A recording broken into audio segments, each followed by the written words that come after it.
Hello everyone, I hope you're doing great today, this beautiful Tuesday, the 11th of March 2025. Wow, welcome to the second Tuesday of the month of March, and it's beautiful to be with you again. Thank you for joining us on this edition of Developing National Innovation Systems for Absorptive Capacity on Aggregate Radio Communication. My name remains Tomu Omadara. You're welcome to the program. As always, I'm going to do a quick summary of what we did last week, or what we shared last week, our thoughts on episode 9, which was last week, of Developing National Innovation Systems for Absorptive Capacity, right? Last week we had a very beautiful time, examining the monitoring and evaluation framework upon which Portugal was understanding or seeking to understand the innovation drivers within its economy. Remember, 2 weeks ago we had emphasized that episode 8. You can check it out on our YouTube page, Aggregate Radio Communications. We're on YouTube. We had looked at understanding innovation drivers within an economy, the monitoring and evaluation imperative. Again, 2 weeks ago we had looked at understanding the innovation drivers within an economy and emphasized the monitoring and evaluation perspective, right? The monitoring and evaluation imperative, right? Why it is critical for you to monitor and to evaluate. And then last week we zoomed in on Portugal. We highlighted Portugal 2 weeks ago, but specifically we zoomed in a little bit more on Portugal last week, and we talked about measuring the innovation drivers within an economy. The Portugal example, right? 2 weeks ago we had established the fact that without monitoring and evaluation you cannot understand what is driving innovation within your economy. So you of course, like we've been saying since the beginning of the program, it's important for you to understand that innovation is a critical driver of economic growth, and then you must develop an innovation system. And we've talked about how innovation evolves, why it is supposed to be a system, and how different parts come together: the private sector, the public sector, the academia, the industry, and so on and so forth. All of these come together to ensure that you have a sound and effective national innovation system. However, even though several parts come together to create the system, to become the system, it's important to know which of the innovation drivers are contributing most significantly to the expected innovation outcomes. Again, I repeat, even though several constituent parts coagulate into the system, into the national innovation system, it is important to continuously measure and evaluate which of those constituent parts are contributing most optimally to the desired innovation outcomes. And that is why you need a monitoring and evaluation framework, right? We looked at the GII, that's the Global Innovation Index, as an example of a framework which attempts to compare the innovation outputs with the innovation inputs, and to develop a global innovation index efficiency score, right? And we also looked at this framework a little bit more both last week and 2 weeks ago, right? We talked about the fact that this GII, like I said, is made up of an input sub-index which has 5 sub-indices, right? So the input sub-index consists of 1, institutions; 2, human capital and research; 3, infrastructure; 4, market sophistication; and 5, business sophistication, right? In other words, these 5 elements, including the 4th one of market sophistication and the 5th one of business sophistication, are the inputs, the enablers you're supposed to invest into your economy, and they are then supposed to produce 2 outputs according to the Global Innovation Index, which is the knowledge and technology output, and also includes the creative output, right? Now, the Innovation Efficiency Index then measures the input with the input sub-index with the output sub-index to see how much of output you are getting for all the inputs you are investing as an economy, and to also dig deeper. It helps you dig deeper to see which of those inputs are driving most of your output. Extremely important. Which of those inputs are most important and most influential, are most responsible for the output you are getting as an economy from your innovation investment, right? Extremely important. Now, when you are doing this as a nation, the end point is so that you can improve, right? You can be better than yourself. And that was one of the things we said last week when we began to look at the Portugal example, right? Portugal, of course, recognized that the national innovation system is a very critical requirement, a cornerstone for a country's development and international competitiveness, which has been the first of this program, which has been what we've been conversing for and advocating for with this program for the very first episode in January. So Portugal definitely recognized that a national innovation system is a cornerstone for a country's development and international competitiveness, right? They realized that without an effective national innovation system, the nation will simply be playing catch up. Other nations will create and recreate templates, like we said last week, and that nation which doesn't have an effective national innovation system will simply be reacting, right? Instead of them determining and creating and dictating and having other nations, play catch up with them or try to respond to them or try to anticipate them, they will be the ones reacting to other nations. So a national innovation system, an effective one, gets you into the driver's seat, right? And in evaluating themselves, Portugal did three things.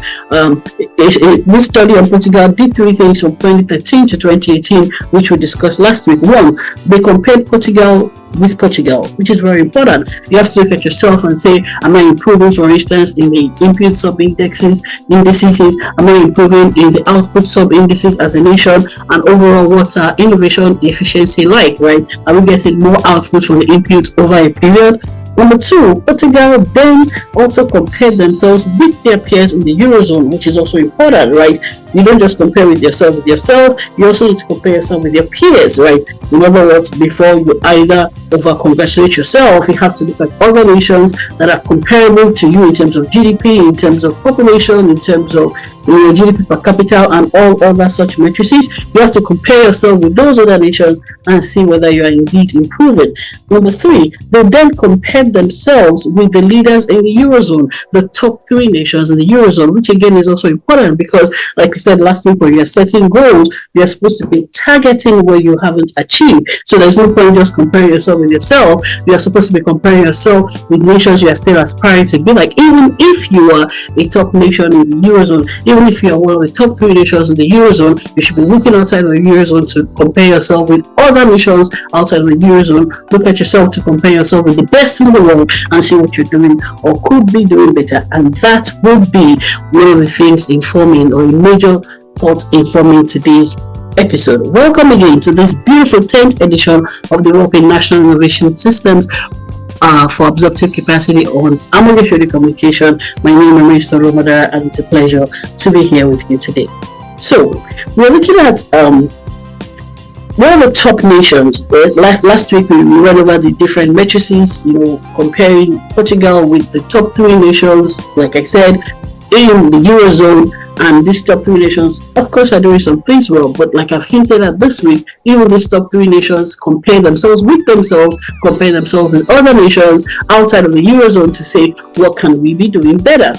Now, before we go deeply into one particular nation we'll be examining today, let me just quickly say that from 2013 to 2018, the top 5 innovative countries in the Eurozone, according to this same Global Innovation Index, were 1, Switzerland, 2, Netherlands, 3, Sweden, 4, Finland, and 5, Denmark. I repeat, from 2013 to 2018, according to this same Global Innovation Index, the top 5 innovative countries in the Eurozone were 1, Switzerland, 2, Netherlands, 3, Sweden, 4, Finland, and 5, Denmark. Then, from 2013 to the present, the top 5 innovative countries in the Eurozone, according to the Global Innovation Index, are 1, Sweden. Interesting. So Sweden moved from the third position from 2013 to 2018 to the first position from 2013 to the present. Number 2, Finland. That's also interesting. So Finland also moved from the fourth position, right, in the Eurozone from 2013 to 2018 to the second position from 2013 to the present. Number 3, Denmark. Also interesting. So Denmark moved from the 5th position, according to the Global Innovation Index in the Eurozone, from 2013 to 2018 to the 3rd position from 2013 to the present. Number 4, Netherlands. Now, this is not very nice looking for the Netherlands. Netherlands actually moved from the second position according to the Global Innovation Index from 2013 to 2018 in the Eurozone to the 4th position from 2013 to present. So they slid 2 positions. And finally, Belgium, which wasn't there from 2013 to 2018 in terms of the top 5 innovative countries in the Eurozone according to the Global Innovation Index, has now risen to the 5th position in the Eurozone in terms of innovation according to the Global Innovation Index. Now we're going to look at one particular nation that moved from the 5th position from 2013 to 2018 to the 3rd position from 2013 to the present, and that is Denmark. We're going to look a little bit at Denmark. Now, we're going to talk about what Denmark seems to be doing well and also areas of improvement for Denmark, and we're going to talk about how other nations can learn from this, right? If you're a policymaker or you're a policy influencer or you're a policy demander listening to me, let's look at what is it that Denmark is doing well, right?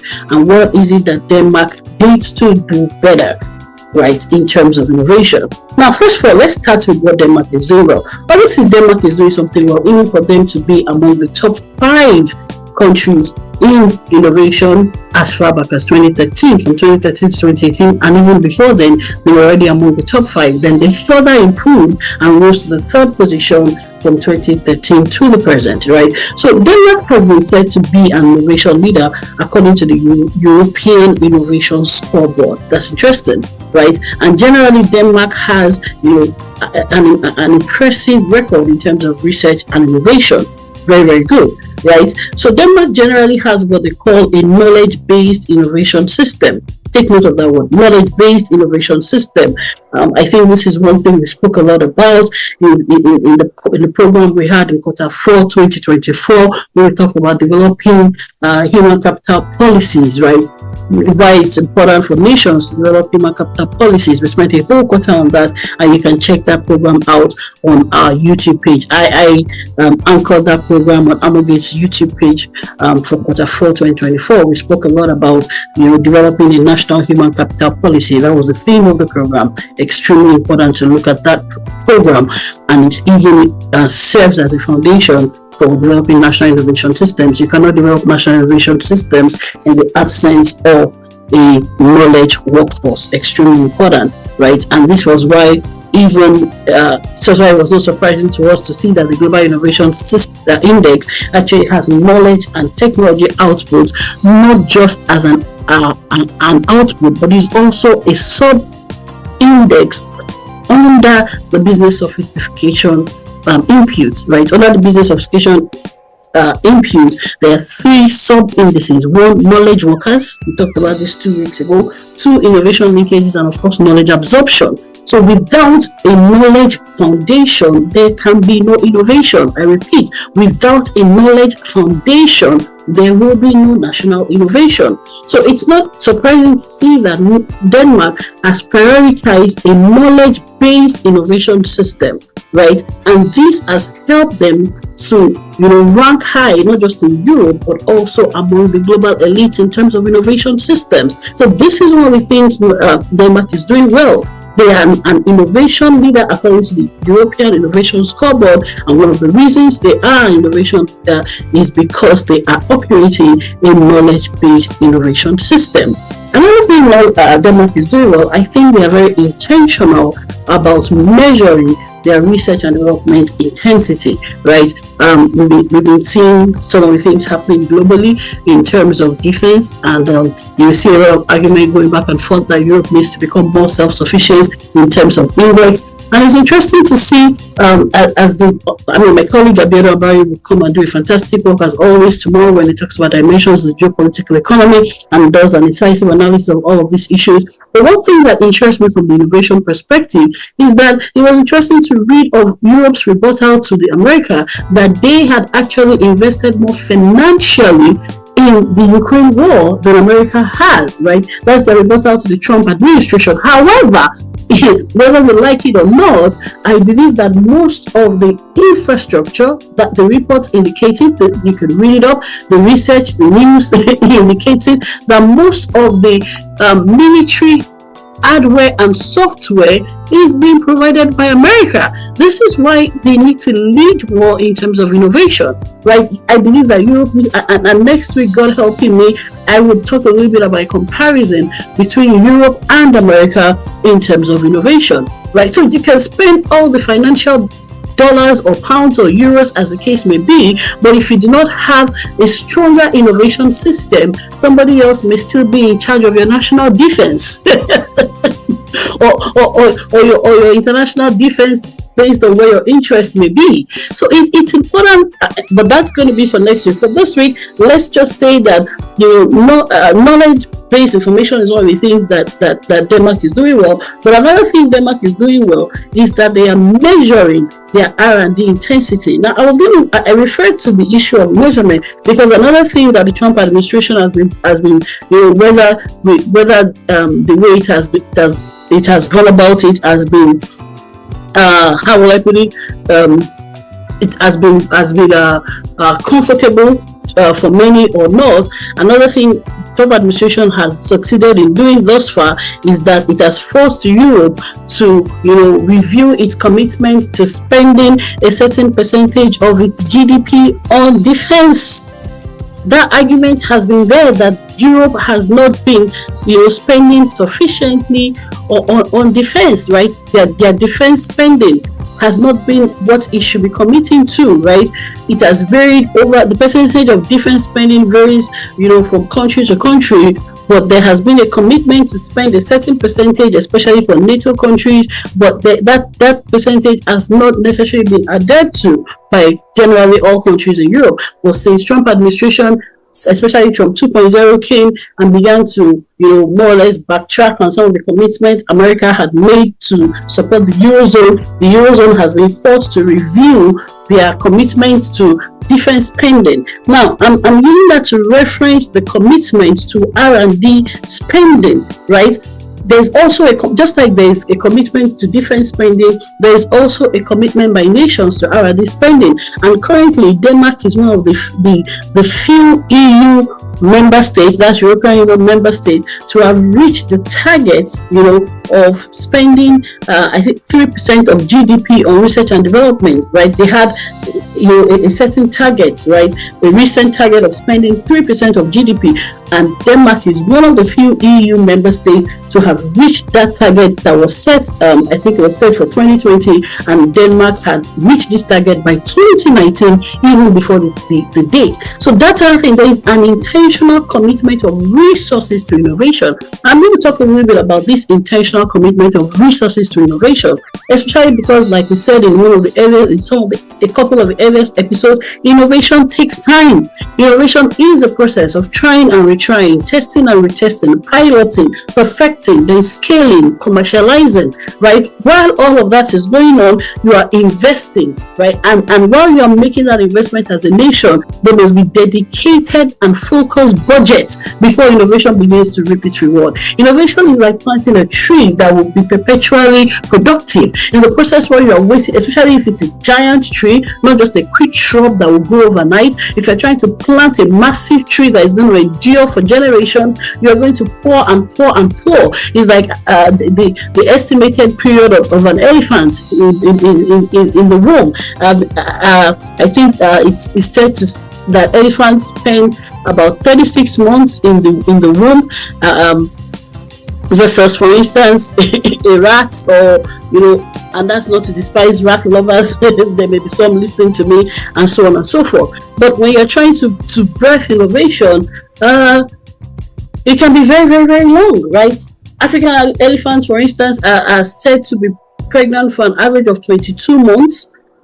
Some, like Asian elephants, is 18 to 22 months, and so on and so forth, right? So that's a lot of time. But when the elephant is finally born, oh my God! And it's not just the elephant. I think certain species of sharks, very big again. The basking shark is said to carry its young for almost 3 years, right? I think that's the one that is almost like 6 months, not the elephant. It can be a very, very, very long period. But when eventually it is born, is I don't know how many rats you can extract from the size of an elephant. So that's how innovation can be. It can take a lot of time to conceive and birth innovation and to commercialize and finally scale innovation. But when the template is set and when it begins to produce, it can be very multi-generationally profitable. So it is worth the investment, but in order to be committed, to be genuinely committed to that innovation investment and not just to pay lip service of it, there is a certain percentage of your GDP that you should set aside for that. And that commitment was made in the Eurozone, and then they had a target to hit 3% of GDP for R&D intensity by 2020, and Denmark had hit this target by 2019. No wonder they were one of the top 5 nations in terms of innovation in Eurozone from 2013 to 2018, and they have even further risen to the 3rd position from 2013 to the present. Now, another thing that Denmark is doing well, or Denmark has done well, I think they have focused a lot on making innovation a culture. I really like that, right? There is what you call the Observatory of Public Sector Innovation. I repeat, OPSI, the Observatory of Public Sector Innovation, and is an official website of OECD. OECD is like one of your nation, your how would I put it now? A community of nation states, right? OECD stands for Organization for Economic Cooperation and Development. I repeat, the OECD stands for Organization for Economic Cooperation and Development. So one of their official websites is the Observatory of Public Sector Innovation, not just private sector innovation, but public sector innovation. And this observatory has what they call a scan, right? They have like a public sector innovation scan, and they try to review what nations are doing well in terms of public sector innovation, which can be a very critical basis for national innovation. Remember, not just creativity at individual and organizational levels, but whole scale national innovation, right? So the OPSI, the Observatory for Public Sector Innovation, has this public sector scans, and they believe it's an opportunity to examine how innovation has been leveraged or can be better leveraged towards strategic and systemic aims. Very, very important. So OPSI, in collaboration with the Danish National Center for Public Sector Innovation, specific public sector innovation, launched a Danish public sector innovation scan, right? So this scan examined the innovation journey of Denmark over the recent decades, right? That's even a longer longitudinal study than the one we looked at last week for Portugal. The one we looked at for last week for Portugal was from 2013 to 2018, but this OPSI scan that was conducted between OPSI, a sub institution of OECD, and the Danish National Center for Public Sector Innovation, actually launched a scan, right? They did a public sector innovation scan of Denmark over the recent decades, right? And one of the things that they did well, like I said, that Denmark did well, even according to this report, is that they support public sector innovation as a nation. Very, very, very important. They support public sector innovation so much that the innovative actions of the Danish public sector has been awarded, as caused the country to gain global recognition for 1, highly sophisticated welfare state, 2, leadership in digital government, and 3, a successful digital economy. I repeat, after this innovation scan, right, between OPSI, the Observatory for Public Sector Innovation, a sub-body of OECD, and the Danish National Center for Public Sector Innovation, right, one thing that they acknowledged was that the innovative actions of the Danish public service has earned Denmark global recognitions for 1, its highly sophisticated welfare state, 2, leadership in digital government, and 3, a successful digital economy. Again, they were not just intentional about devoting funds, because you can devote funds but not utilize funds efficiently, right, or optimally. They were not just intentional about devoting funds for for their R&D as a nation, meeting the target of 3% of GDP for R&D in 2019, even though the deadline was 2020. Denmark also has been very deliberate about creating a highly innovative public sector innovation infrastructure, and I think that is very, very remarkable, right? That is credible. We've been saying on this program that things don't just happen. When we talk about policy, when we talk about strategy, we are talking about intentional planning, intentionally setting strategic goals, saying this is where we are going, this is where we need to get there. These are the resources in terms of finances. These are the resources in terms of human capital. We've talked about that. These are the resources even in terms of strategies. Strategy itself is a resource. So Denmark has been very, very intentional about not just setting aside the funds, but also deploying the funds to ensure that they eventually became globally recognized for a highly sophisticated welfare state, leadership in digital government, and a successful digital economy.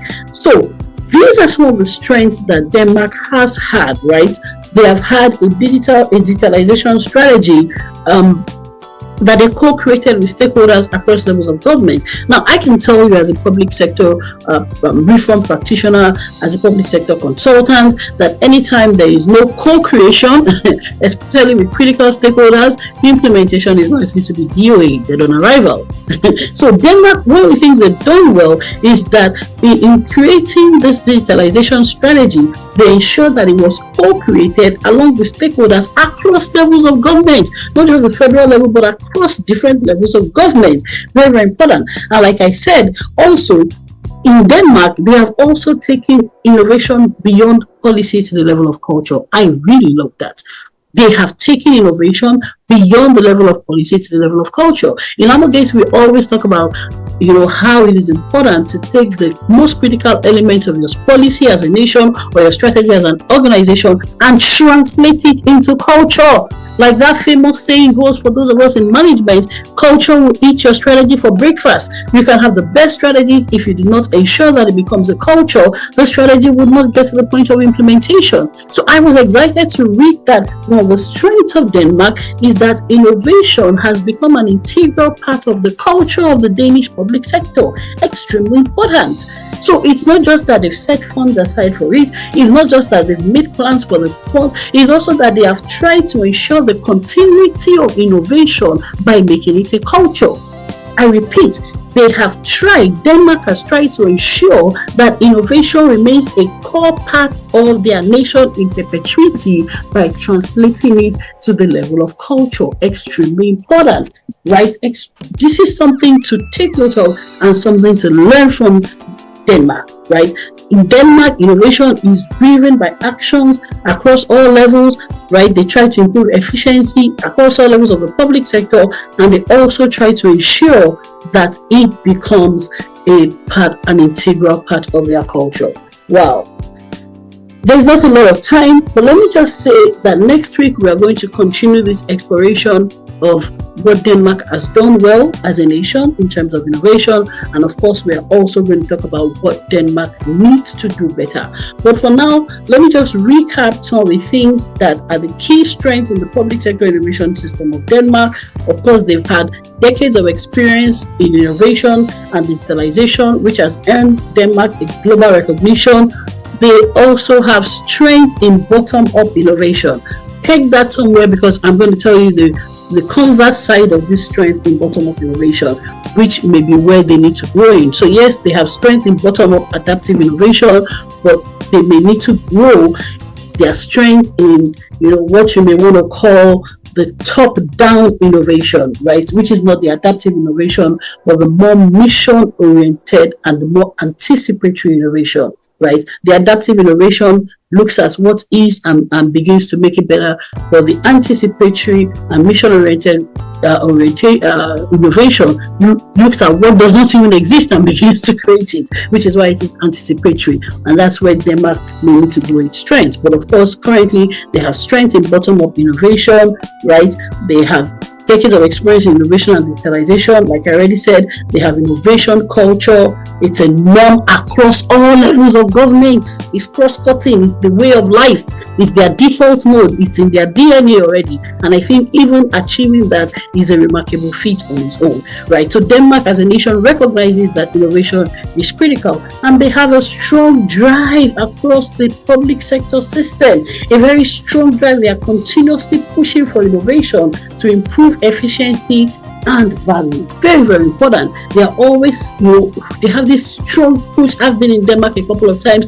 I can, when I read that, I could relate with it. I've related with a lot of Danish people. They have a very, very strong drive, to make innovation a systemic push, and they are continuously striving for efficiency, improvement in effectiveness, efficiency, and value. Wow.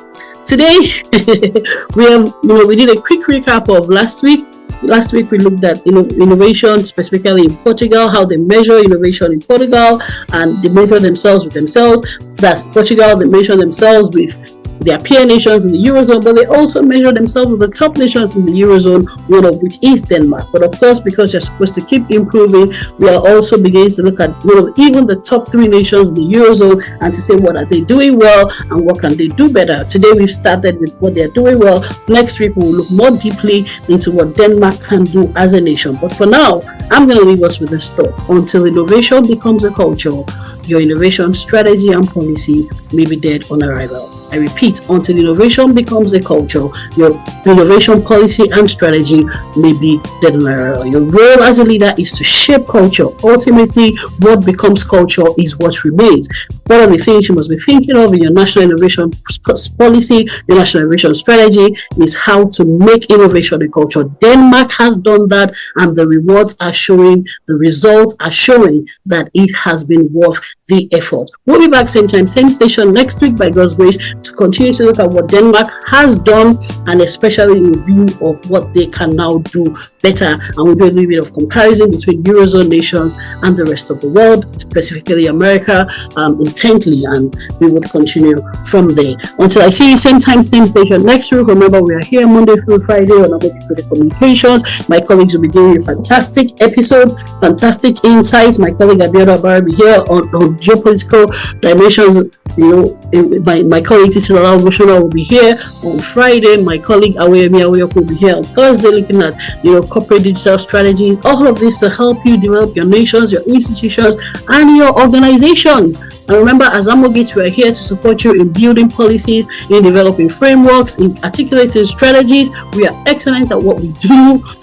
Our name is our brand. We have done this for almost 2 decades, for almost 20 years, and we have done this excellently and consistently. We look forward to partner with you. Please reach us. You can follow us on Facebook, on Instagram, on LinkedIn, and also our YouTube page for Amogate Radio Communications and Amogate generally. And most importantly, you can reach us to partner with you on how to develop all these frameworks and even translate your strategy into culture. I'll be back same time, same station next week. Until then, remember, innovation must be a culture. Thank you.